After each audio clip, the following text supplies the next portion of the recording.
खबर वर्तमान को आपण मानकु स्वागत। आज हेउछि नवेम्बर 11 तारिख शनिवार। चलंतु आजिर मुख्य खबर उपरे दृष्टि पकाई नबा। चीन रो सबुठारु बड़ बैंक उपरे साइबर आक्रमण। अमेरिका ट्रेजरी बाजार रे कारबार ठप। पश्चिम बंगरू आसुथिबा यात्रीवाही बस जलिगला। सूचनायोग्य जे कोलकातारू पारादीप आसुथिबा यात्रीवाही बस रे निया लागि जाइछि।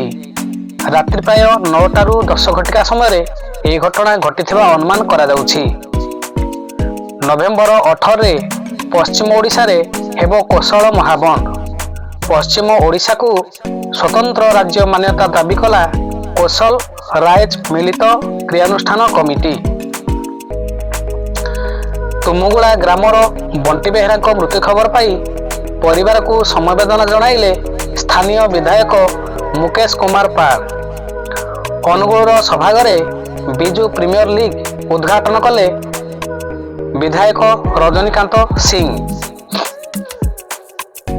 ଆସନ୍ତା ନଭେମ୍ବର 14ରୁ ବିଜେପି କରିବ 5 ଦିନିଆ ଗଣବିକ୍ଷୋଭ ଓ କଂଗ୍ରେସ ଆରମ୍ଭ କରିବ ତୁଳସୀ ଯାତ୍ରା। ବ୍ରିଟେନର ପ୍ରଧାନମନ୍ତ୍ରୀ ତଥା ଭାରତୀୟ ବଂଶୋଦ୍ଭବ ଋଷି ସୁନକ ପାଳିଲେ ଦୀପାବଳି।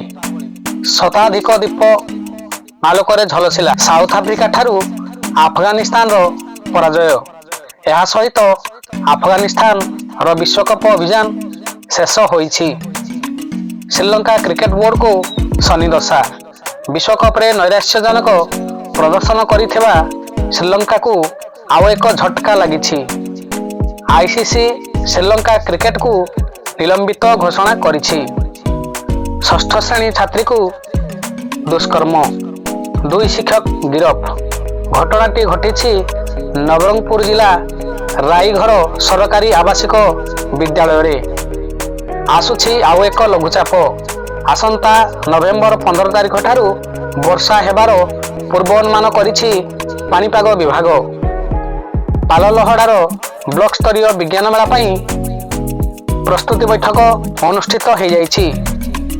ସୂଚନାଯୋଗ୍ୟ ଯେ ପାଲଲହଡ଼ା ବ୍ଲକରେ ବିଦ୍ୟାଳୟ ସ୍ତରୀୟ ବିଜ୍ଞାନ ମେଳା ଆସନ୍ତା 15 ତାରିଖ ଦିନ ଓଡ଼ଶ ବାଳିକା ଉଚ୍ଚ ବିଦ୍ୟାଳୟରେ ଅନୁଷ୍ଠିତ ହେବାକୁ ସ୍ଥିର ହୋଇଛି।